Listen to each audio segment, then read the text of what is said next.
नमस्कार. आयकॅन training इन्स्टिट्यूटच्या YouTube प्लॅटफॉर्मवरती मी सुयोग Shinde sir आपणा सर्वांचं सहर्ष स्वागत करत आहे. सैनिक स्कूलची परीक्षा यावर्षी 2026ची सैनिक स्कूलची परीक्षा 18 जानेवारी रविवार दिनांक 18 जानेवारी या दिवशी होत आहे. नुकतेच या परीक्षेचे ऍडमिट कार्ड प्रवेशपत्र ऑनलाईन वेबसाईटवरती रिलीज झालेले आहेत आणि या दृष्टीनं अत्यंत महत्वाचा असा सैनिक स्कूलच्या परीक्षेला जाताना आपल्यासोबत कोणकोणती कागदपत्र घेऊन जायची आहेत यासाठीचा अत्यंत महत्वाचा व्हिडिओ आज आपण या ठिकाणी बनवत आहोत. व्हिडिओ शेवटपर्यंत पहा, कारण यावर्षी राष्ट्रीय मिलिटरी स्कूलच्या परीक्षेच्या वेळी अपूर्ण कागदपत्र असल्यामुळे बऱ्याच विद्यार्थ्यांना सेंटरच्या बाहेर परीक्षेविना उभं राहावं लागलेलं आहे आणि म्हणून आजचा हा व्हिडिओ अत्यंत महत्वाचा आहे की सैनिक स्कूलच्या परीक्षेला जाताना कोणकोणती कागदपत्र आपल्या सोबत घेऊन जायची आहेत आणि ती कागदपत्र अत्यंत महत्वाची आहेत. यासाठी आपण आजच्या व्हिडिओला सुरुवात करत आहोत. मित्रांनो, तुम्हाला समोर स्क्रीनवरती ऍडमिट कार्ड दिसत आहे. याच्यावरती सिक्युरिटी पर्पजसाठी काही गोष्टी आम्ही हाईड केलेल्या आहेत. याच्यामध्ये तुम्ही बघू शकता या ठिकाणी रोल नंबर तुमचा दिलेला असेल, कॅन्डिडेट नेम तुमचं या ठिकाणी व्यवस्थित आलंय का नाही ते तुम्हाला पाहायचं आहे. जेंडर या ठिकाणी तुम्ही चेक करू शकता. तसेच application number, father's name, date of birth तुम्ही आपली प्रॉपर या ठिकाणी बरोबर आहे का, योग्य आहे का ते चेक करायचं आहे. या ठिकाणी जो फोटोग्राफ दिला जाईल तो देखील आपलाच आहे का हे देखील तुम्ही एकदा क्रॉस चेक करायचं आहे. त्यानंतर कॅन्डिडेट सिग्नेचर, आपली सही या ठिकाणी आले का नाही हे विद्यार्थ्यांनी व्यवस्थित पाहायचं आहे. या ठिकाणी एक्झाम सेंटर डिटेल्स हा अत्यंत महत्वाचा त्या ठिकाणी तुम्हाला दिलेला आहे. याच्यामध्ये क्लास अप्लाइड फॉर या ठिकाणी क्लास 9th आहे. तर जे विद्यार्थी 9वी साठी प्रवेशित होऊ इच्छितात त्यांच्यासाठी क्लास 9 येईल. जे विद्यार्थी 6वी साठी प्रवेश घेऊ इच्छितात त्यांच्यासाठी या ठिकाणी क्लास 6 आलेला दिसेल. यानंतर medium of question paper medium, म्हणजे सैनिक स्कूलची परीक्षा वेगवेगळ्या भाषांमध्ये होत असते. सो मराठी मीडियमचे विद्यार्थी असतील तर या ठिकाणी मीडियम मराठी येईल. इंग्लिश मीडियमचे विद्यार्थी असतील तर या ठिकाणी ऑब्व्हियसली मीडियम त्या ठिकाणी इंग्लिश येणार आहे. डेट ऑफ एक्झाम 18 जानेवारी 2026. रिपोर्टिंग एंट्री टाइम दुपारी 12ची रिपोर्टिंग एंट्री टाइम आहे.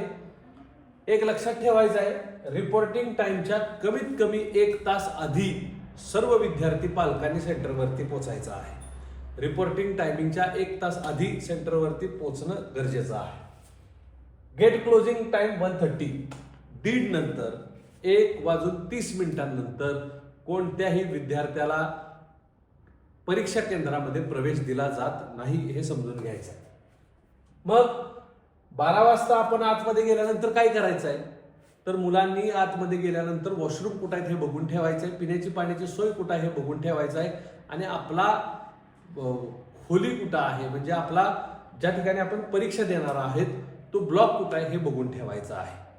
सो तुम्हाला 1:30 नंतर मात्र कुणालाही एंट्री दिली जाणार नाही. यानंतर टायमिंग ऑफ एक्झामचा वेळ हा 2 ते 5 आहे. 3 तासाचा पेपर हा 9th स्टँडर्डसाठी 9वी साठी आहे आणि 2.5 तासाचा पेपर जो आहे तो 6वी साठी. म्हणजे इयत्ता 6वी मध्ये मराठी मीडियम ॲज वेल ॲज इंग्लिश मीडियम शिकत असणाऱ्या विद्यार्थ्यांसाठी परीक्षेची वेळ ही दुपारी 2 ते 4:30 म्हणजे 4:30 अशी राहील. यानंतर एक्झाम सेंटर नंबर त्या ठिकाणी तुम्हाला दिलेला आहे. प्रत्येक सेंटरला एक नंबर दिलेला असतो. Name of the exam centre या ठिकाणी तुम्ही बघू शकता. एक्झाम सेंटरचं नाव त्या ठिकाणी दिलेलं आहे. ऍड्रेस, ते एक्झाम सेंटर नक्की कुठं आहे हे देखील दिलेलं आहे. माझ्या पालकांना नम्र विनंती आहे की एक्झाम सेंटरवरती डायरेक्ट त्या दिवशी जाण्याआधी तुम्ही एकदा हे सेंटर आणि त्याचा तो पत्ता आहे तो क्रॉस चेक करा. शक्य असेल तर तुम्ही आदल्या दिवशी, जर ते सेंटर माहीत नसतील, तुम्ही जर राहता त्यापासून दूर असतील तर तुम्ही आदल्या दिवशी त्या ठिकाणी पोहोचण्याचा प्रयत्न करा, जेणेकरून दुसऱ्या दिवशी तुम्ही चुकीच्या सेंटरवर जाऊन तुमची तारांबळ किंवा गडबड होणार नाही. सो ह्या गोष्टी क्रॉस चेक करून घ्या. स्टेट, त्यानंतर city of the exam centre तुम्ही बघू शकता, तर ती त्या ठिकाणी क्रॉस चेक करून घ्यायची आहे. State of the exam centre कोणत्या स्टेटमध्ये आहेत ते तुम्ही बघून घ्या. डेट ऑफ इश्यू याची काय गरज नाही, तुम्हाला ऍडमिट कार्ड कधी त्या ठिकाणी इश्यू झाले त्याची ती डेट आहे. तर ही महत्वाची माहिती आपण या ठिकाणी पाहिलेली आहे. यानंतर या हॉल तिकीटवरच्या या पहिल्या पेजवरचा शेवटचा जो कॉलम आहे, it is a self declaration. आत्ता आपण हॉल तिकीटचं फक्त पहिलं पेज पाहतोय आणि हे पहिलं पेजच महत्वाचं आहे. तुम्हाला या पूर्ण पेजची त्या ठिकाणी कलर प्रिंट काढायची आहे. तुम्ही या ठिकाणी स्क्रीनवरती बघू शकता. मी आता तुम्हाला फक्त हे पहिलं पेज दाखवतो आणि याची तुम्हाला काय करायची आहे, कलर प्रिंट काढायची आहे. रिमेनिंग 2 पेजेसच्या प्रिंटची गरज नाही. हे पेजची कलर प्रिंट काढत असताना तुम्ही हे पेज 3 प्रतींमध्ये काढून घ्या. या पेजमध्ये काय काय करायचं आहे, तर या सेल्फ डिक्लेरेशन मध्ये candidates photo same as uploaded on application form, इथं जो फोटो तुम्ही लावलेला आहे तोच फोटो तुम्ही या ठिकाणी म्हणजे कॅन्डिडेट्स फोटो या ठिकाणी चिटकून हे घरातूनच करून जायचं आहे. इथं फोटो चिटकवायचा आहे. कॅन्डिडेट्स लेफ्ट हँड थंब, विद्यार्थ्याच्या डाव्या हाताचा अंगठा या ठिकाणी तुम्ही घ्यायचा आहे.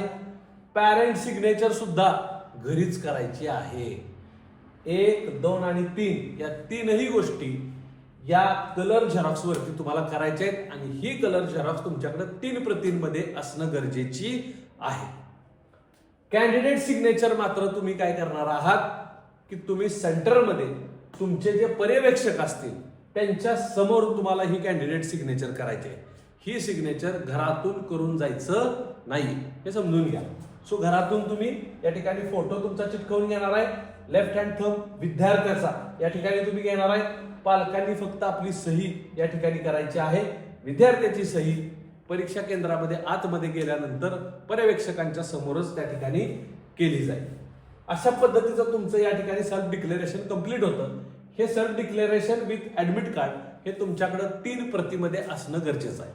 1 प्रत विद्यार्थ्याजवळ पाहिजे, राहिलेल्या 2 प्रती पालकांनी स्वतःजवळ ठेवायच्या, जेणेकरून जर ऐनवेळी एखादी प्रत गायब झाली, हरवली, गहाळ झाली तर आपल्याकडे एक्स्ट्रा असाव्या म्हणून आपण प्रोव्हिजन म्हणून या 3 प्रती ठेवणार आहे.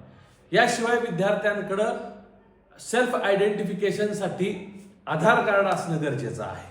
सो स्कूल आयडी कार्ड, आधार कार्ड याही गोष्टी विद्यार्थ्यांजवळ असणं गरजेचं आहे. स्कूलचा आयडी कार्ड तुम्ही गळ्यात घालून कॅरी करू शकता. आधार कार्ड जे आहे त्याची प्रत तुमच्याकडे असणं, ओरिजिनल आधार कार्ड तुमच्याकडे असणं गरजेचं आहे. त्याच्या कलर कॉपीज तुम्ही पालकांकडे ठेवायच्या आहेत. ओरिजिनल जर हरवलं तर आपल्याकडे असावे म्हणून प्रोव्हिजन म्हणून आपण त्या करणार आहोत. परीक्षा केंद्रामध्ये आज जात असताना तुमच्याकडे हे पेज, कलर कॉपी, इथं फोटो लावलेला, इथं थंब, पालकांची सही, शिवाय ओरिजिनल आधार कार्ड आणि स्कूल आय कार्ड घेऊन तुम्ही आतमध्ये जाऊ शकता. स्कूल आय कार्डला तुम्हाला ऑप्शन त्या ठिकाणी आधार कार्ड आहे. आधार कार्ड मात्र तुम्ही कंपल्सरी नाही, एक वेळ स्कूलचं आय कार्ड नसेल तरी चालेल, पण आधार कार्ड मात्र कंपल्सरी असणं गरजेचं आहे. आणि दोन्ही गोष्टी असतील तर दोन्ही गोष्टी कॅरी करू शकता. या ठिकाणी तुम्हाला खूप महत्वाची माहिती दिलेली आहे. Candidate must bring the blue or black ball point pen to mark the responses on and OMR sheet. OMR sheet वरती तुम्हाला जे काही काम करायचं आहे यासाठी तुम्ही ब्ल्यू किंवा ब्लॅक बॉल पॉइंट पेन म्हटले, म्हणजे बॉल पेन जे आहेत ते तुम्ही वापरू शकता. ब्ल्यू किंवा ब्लॅक तुम्ही कुठलाही कलरचा पेन वापरू. जर तुम्ही ब्ल्यू वापरणार असाल तर तुम्ही परीक्षा केंद्रामध्ये जात असताना तुमच्यासोबत 2 ते 3 ब्ल्यू पेन घेऊन जा. जर तुम्ही ब्लॅक वापरणार असाल तर तुम्ही 2 ते 3 ब्लॅक पेन त्या ठिकाणी घेऊन जाऊ शकता. यानंतर candidate must bring 1 extra passport size photograph for the pasting on the attendance sheet. हे फार महत्वाचं आहे. एक फोटो जर तुम्ही इथं लावलेला आहे, सोबत तुम्ही एक्स्ट्रा एक फोटो घेऊन जाणार आहात की ज्या ठिकाणी सनी स्कूलच्या हॉलमध्ये तुमची जी अटेंडन्स घेतला जाईल त्या अटेंडन्स शीट वरती एक्स्ट्रा फोटो तुम्हाला त्या ठिकाणी चिटकवायला द्यायचा आहे. सो तो एक्स्ट्रा फोटोग्राफ्स तुम्ही स्वतः बरोबर घेऊन जाणार आहे. ज्या पद्धतीने या पेजच्या तुमच्याकडे कलर 3 झेरॉक्स असतील त्या पद्धतीने तुमच्याकडे आधार कार्ड 3 प्रतीत असेल. सो तुमच्याकडे आय कार्ड साईज फोटो सुद्धा 3 प्रतींमध्ये असणं गरजेचं आहे. पैकी इथं फोटो चिटकवले जातील आणि त्या ठिकाणी मेन अटेंडन्स शीट वरती सुद्धा आपल्याला फोटो चिटकवायला लागणार आहेत. यानंतर आपण बघू शकतो की तुम्हाला खूप महत्वाच्या काही इन्स्ट्रक्शन्स या ठिकाणी दिल्या गेलेल्या आहेत, त्या पाहणं फार गरजेचं आहे. थोडंसं आपण स्क्रीन ब्रॉड करून बघूया, आपल्याला या इन्स्ट्रक्शन सगळ्या व्यवस्थित दिसतील.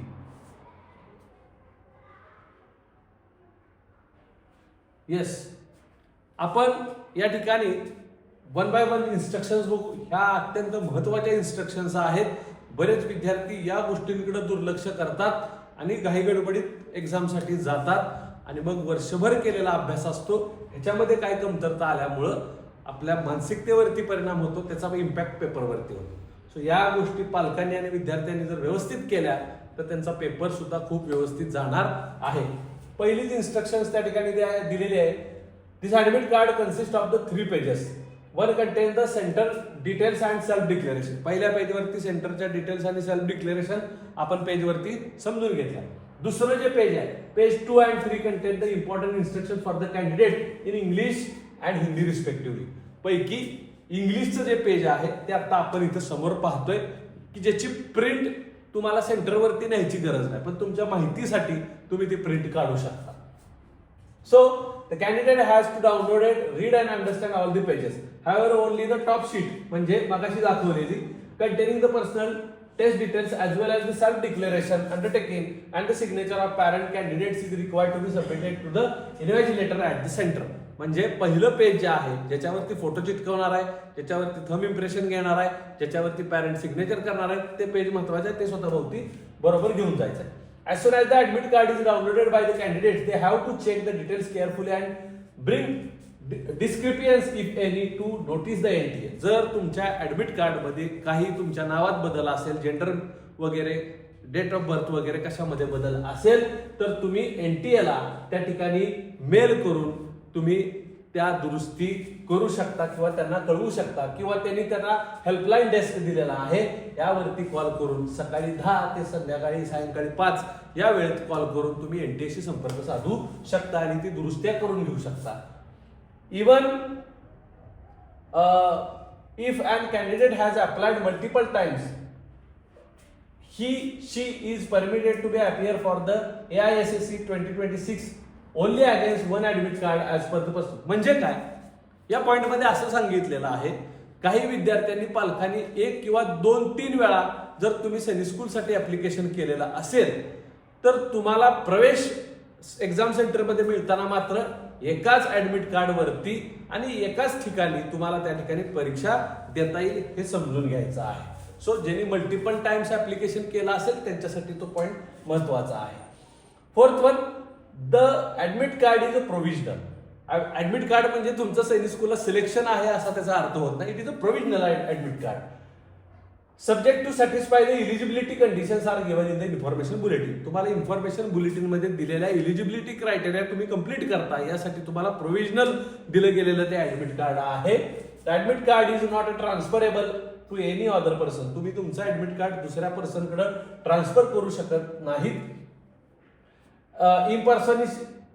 पर्सनेशन is a legally punishable offence. म्हणजे असा त्याचा दुरुपयोग करणं हे इलिगल ऑफेन्स होऊ शकतं. Then request for the change of examination centre will not be entertain. म्हणजे तुम्ही एक्झामिनेशन सेंटर चेंज करू शकत नाही. If a candidate appears at an examination center other than the one indicated, her admit card, her candidature will be cancelled. आणि जर तुम्ही असा प्रयत्न केला तर तुमचं परीक्षत्व म्हणजे तुमचं जे काय परीक्षेसाठी तुम्ही बसणार आहे ह्या गोष्टी कॅन्सल सुद्धा होऊ शकतात. It is suggested that the candidate may be verify the location of the examination venue a day in advance. मगाशी मी सांगितलेला पॉइंट आहे की तुम्ही ऍडव्हान्स डेज मध्ये लोकेशन आणि सेंटर बघून घ्या, जेणेकरून योग्य ठिकाणी योग्य वेळी तुम्ही पोहोचाल. The candidate must reach the center at the indicated again the reporting entry time at the center in the admit card. admit card वरती रिपोर्टिंग टायमिंग दिलेला आहे, त्यावेळी पोहोचण्याचा प्रयत्न करा. मी तुम्हाला सांगतोय की तुम्ही रिपोर्टिंग टायमिंगच्या आधी 1 तास सेंटर वरती पोहोचा. No candidate shall be permitted to enter the centre after the gate closing time. Gate close 1:30 ला होणार आहे, त्यानंतर येणाऱ्या कुठल्याही विद्यार्थ्याला प्रवेश दिला जात नाही. तुम्ही कितीही रिक्वेस्ट केली तरी प्रवेश दिला जात नाही. सो ट्रॅफिकचा प्रॉब्लेम असतो, हायवेला गाडीचा प्रॉब्लेम होतो. सो तुम्ही एक्झाम रिपोर्टिंग टायमिंगच्या आधी 1 तास पोहोचण्याचा प्रयत्न करा.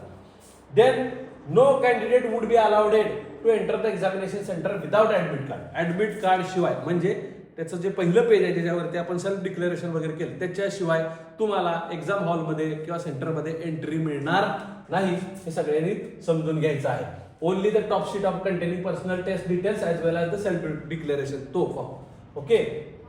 Then candidates are permitted to carry only the following items with them in to the examination centre. आता त्या ऍडमिट कार्ड सोबत आधार कार्ड तर घेऊन जायचंच आहे सेल्फ आयडेंटिफिकेशन म्हणून. स्कूल आय कार्ड असेल, अजून काय गोष्टी आपण नेऊ शकतो तर ते या ठिकाणी दिलेलं आहे. Personal transparent water bottle. Water bottle खूप महत्वाची आहे की ती तुम्हाला नेता येईल पण कशी ती ट्रान्सपरंट असावी. मुलांनी वॉटर बॉटल पायामध्ये ठेवायचे, बेंचवरती डेस्कवरती ठेवू नका.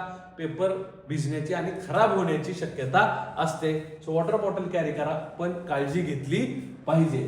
सो पर्सनल ट्रान्सपरंट वॉटर बॉटलच अलाउड केली जाईल. Admit card downloaded from the NTA website. Clear print out on the A4 size paper duly fill. शक्यतो इथं काय झेरॉक्स काढा किंवा कलर काढा असं काही दिलेलं नाही. पण माझी रिक्वेस्ट आहे की सगळ्यांनी शक्यतो ऍडमिट कार्डच्या पहिल्या पेजची कलर झेरॉक्स काढा. Okay. Then 1 additional passport size photo. Attendance sheet वरती लावण्यासाठी आपल्याला एक्स्ट्रा फोटो सुद्धा लागणार आहेत. शिवाय आपल्याला ऍडमिट कार्ड वरती सुद्धा फोटो चिटकवायचे आहेत. त्यामुळे एक्स्ट्रा फोटोज तुमच्याकडे असणं गरजेचं आहे. Original valid ID proof. ह्याच्यामध्ये तुम्ही बघू शकता आयडी कार्ड, पासपोर्ट, आधार कार्ड ज्याच्यावरती फोटो असतात असे सगळे आयडी कार्ड तुम्ही इथं चालू शकतात. E Aadhaar, ration card, Aadhaar enrolment number with photo, all other ID. हे काय तुम्हाला जे काही दिलेलं आहे मला असं वाटतं यानंतर इथं महत्वाचं आहे mobile phone will not be considered as a valid ID proof. ह्यातले काय आयडी प्रूफ तुम्ही मोबाईलमध्ये दाखवत असाल तुम्हाला एंट्री मिळणार नाही. हे तुमच्याकडे हार्ड कॉपीमध्ये पाहिजे. सगळ्यात महत्वाचं आधार कार्ड हेच महत्वाचं तुमचं डॉक्युमेंट राहील आयडेंटिफिकेशनसाठी. सो ते असणं मस्ट आहे. आधार कार्ड मधल्या फोटोमध्ये व्हॅरिएशन असेल, लहानपणीचा असेल, ओळखत नसेल आत्ताचा विद्यार्थी आणि आधार कार्ड असेल तर तुमच्याकडे स्कूलचं आय कार्ड सोबत असणं गरजेचं आहे. शक्य असेल स्कूलचा बोनाफाईड काढून न्या. खरंच आधार कार्डवरती प्रॉब्लेम असेल त्या विद्यार्थ्यांनी स्कूल आय कार्ड सोबत स्कूलचा बोनाफाईड त्याच्यावरती मुलाचा फोटो चिटकवून शाळेकडून ते सगळं अटॅस्टेड करून घ्या जेणेकरून तुम्हाला एक्झाम सेंटरवरती कुठलाही प्रॉब्लेम येणार नाही. यानंतर आपण बघू शकतो before reaching the centre the candidates must affect the photograph left hand thumb. मग काही सांगितलं सेल्फ डिक्लेरेशन फॉर्म वरती काय काय करायचं आहे ते या ठिकाणी आपल्याला दिलेलं आहे. Candidates are not allowed to carry personal belongings to the examination centre as there will be the safe keeping arrangement. तुमच्या काही महत्वाच्या खाजगी आणि किमती वस्तू तुम्ही एक्झाम सेंटरमध्ये घेऊन जाऊ शकत नाही कारण त्या वस्तू ठेवण्याची सुविधा त्या ठिकाणी उपलब्ध नसते. अशा वस्तू जर आपण घेऊन गेलो तर त्या आपल्या जबाबदारीवरती ठेवाव्या लागतात आणि यासाठी तिथलं सेंटर रिस्पॉन्सिबल नसेल. सो शक्यतो अशा वस्तू, किमती वस्तू तुम्ही कॅरी करू नका. Then The following items are prohibited at the examination premises. Examination premises मध्ये तुम्हाला या गोष्टी घेऊन जाता येणार नाहीत. काय काय? मोबाईल फोन्स घेऊन जाता येणार नाही. Any other communication devices including bluetooth, textual, stationery material such as book, paper, त्यानंतर फॉर्म्युला, लॉक टेबल, व्हाइटनर अशी कुठलीही वस्तू तुम्हाला एक्झाम सेंटरमध्ये घेऊन जाण्यासाठी अलाउड नाही. हे समजून घ्यायचं आहे. Wallet, purses, cap, goggle, jacket, food, drinks, pointed instruments. Candidate must check and ensure that do not have any bad prohibited items. If they realize they are carrying any such items, it must be handed over to the immediate to the. शक्यतो या वस्तू घेऊन जाऊ नका. पण चुकून अनावधानाने आपल्या खिशातून जर अशी वस्तू आली असेल तर तुम्ही लगेच इन्व्हेजिलेटर आहेत त्यांच्याकडे ते देऊन टाका, पर्यवेक्षकांकडे देऊन टाका. तुम्ही अशा गोष्टी जर बाळगल्या तर ते तुमचं चुकीचं प्रॅक्टिस म्हणून तुमच्यावरती ऍक्शन सुद्धा घेतली जाऊ शकते. Candidates will be required to occupy only the seat allotted to them are not allotted to change their seat in the examination hall. Examination हॉलमध्ये तुम्हाला दिलेली जी सीट आहे तीच तुम्हाला वापरावी लागेल. तुम्हाला स्वतःहून तुमच्या सीट चेंजेस करायचा अधिकार नाही. Candidates are advised to listen to the instruction to the invigilator at the examination center before the commencement of the test. म्हणजे परीक्षेच्या आधी पर्यवेक्षकांच्याकडून इन्व्हिजिलेटरकडून तुम्हाला ज्या काही सूचना दिल्या जातील त्या काळजीपूर्वक ऐकल्या पाहिजेत. त्यांच्या सूचनेनुसारच तुम्ही तिथं जे काय आहे ते ऍक्टिव्हिटी करणार आहात. हा पॉइंट अत्यंत महत्वाचा आहे. Then the question booklet will be supplied 10 minutes before the commencement of the examination. परीक्षेच्या आधी 10 मिनिट तुम्हाला क्वेश्चन पेपर बुकलेट मिळतो की ज्याच्यावरती सील असतं. ते सील तुम्हाला पर्यवेक्षक सांगतील त्यावेळी तुम्हाला पडावं लागेल. Candidates are required to check carefully that the question paper booklet number is printed on the cover page and the question booklet contains the same number of pages mentioned cover pages. म्हणजे question paper booklet मिळाल्यानंतर cover page वरती त्याच्यामध्ये number of pages किती आहेत हे लिहिलेलं असेल. तेवढेच पेजेस पेपरमध्ये आपल्या आहेत का हे पेपर सोडवण्याच्या आधी बघून घ्यायचं आहे. नसतील तर तसंच पर्यवेक्षकांना सांगायचं आहे. सो ते एक फार महत्वाचा पॉइंट आहे. In case of the discrepancy in the question booklet, candidates should be report. Yes, तुम्ही काय अडचण असेल तर त्यांना सांगू शकता. Candidates are required to mark their answers on the OMR sheet contained within the question booklet. They are not allowed to open the seal of the question booklet until the advised to do so invigilator. Invigilator सांगत नाही तोपर्यंत seal काढायचं नाही. जे काही तुम्हाला प्रश्नांची उत्तरं लिहायची आहेत ती सगळी OMR शीट वरती त्या ठिकाणी तुम्हाला काम करायचं आहे. दुसरी आणि महत्वाची गोष्ट आहे the OMR answer sheet is to be handle carefully without folding or disfiguring it. त्याचा OMR शीटची घडी घालायची नाही, रोल करायचा नाही, तिला व्यवस्थित हँडल करायचं आहे. Only the relevant field circles are to be filled in the OMR answer sheet and no other scrubbing or the rough work should be carried out on the front or reverse OMR. Candidate may use the question booklet to do rough work. Question booklet वरती question पेपरवरती प्रश्नपत्रिकेवरती रफवर्क साठी कच्च्या कामासाठी जागा दिलेली असेल. So ते रफवर्क तुम्हाला क्वेश्चन पेपरवरतीच करायचं आहे. OMR शीट वरती सर्कल्स व्यतिरिक्त महत्वाच्या माहिती व्यतिरिक्त कुठेही बॅक पेजला फ्रंट पेजला कुणीही विद्यार्थ्यांनी रफवर्क करायचं नाही हे समजून घ्यायचं आहे. देन तुम्हाला रफवर्क साठी क्वेश्चन पेपरवरती ठराविक स्पेस दिलेला आहे किंवा क्वेश्चन पेपरच्या क्वेश्चनच्या आजूबाजूला किंवा खालच्या बाजूला वरच्या बाजूला जे मार्जिन आहे तिथं तुम्ही रफवर्क करू शकता. OMR शीट वरती कोणीही रफवर्क किंवा काहीही लिहिणार नाही. असं जर केलं तर तुमची OMR शीट चेक केली जाणार नाही. त्यामुळे OMR शीटच्या पुढं किंवा पाठीमागं कुठेही रफवर्क करायचं नाही. Candidate should darken the or bubble shade the circle which is represent in their opinion. The correct answer, most appropriate answer completely. Darkening of the multiple circles against the question number will be render the answer invalid and no marks will be given such a multiple answers. म्हणजे काय तर तुम्हाला या ठिकाणी OMR sheet वरती योग्य पद्धतीनं circle कसं करायचं हे सांगितलेलं आहे. सो तुम्हाला हा पहिला चौकोन दिसतोय 1 2 3 4 4 पर्याय आहेत. बहुपर्यायामध्ये चौथा पर्याय हे जर तुमचं उत्तर असेल तर या ठिकाणी दाखवल्याप्रमाणे अत्यंत काळजीपूर्वक व्यवस्थित सर्कल करायचं आहे आणि इट इज द राईट हीच योग्य मेथड आहे.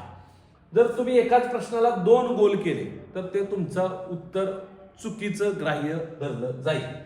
इकडं तुम्ही बरोबर उत्तराला गोल केलाय आणि इकडं चुकून तुमच्याकडे खडाखोड झाले हेही उत्तर तुमचं ग्राह्य धरलं जाणार नाही. अशा पद्धतीच्या टिकमार केल्या तुमच्या OMRचं उत्तर ग्राह्य धरलं जाणार नाही. सर्कल करताना पूर्ण त्याचं सर्कल केलं नाही, अर्धवट केलं तरी सुद्धा तुमचं उत्तर त्या ठिकाणी योग्य ग्राह्य धरलं जाणार नाही.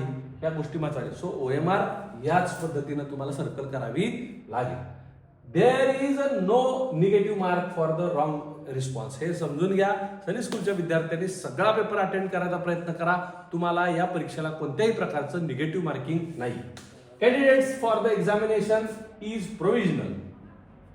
Candidature for the examination is provisional. Final selection will be subject to the performance in the written examination, qualification in the medical examination, and the verification of the original certificates such as the domicile, birth certificate, category certificate वगैरे वगैरे. म्हणजे काय तर हे तुम्हाला परीक्षेसाठी provisional सगळ्या गोष्टी दिलेल्या आहेत. हे म्हणजे तुमचं सिलेक्शन नव्हे. फायनल सिलेक्शन तुमच्या रिटर्न एक्झाम, त्यानंतर मेडिकल एक्झाम, मेडिकल एक्झाम नंतर डॉक्युमेंट व्हेरिफिकेशन, त्यानंतर तुमचं सिलेक्शन होईल.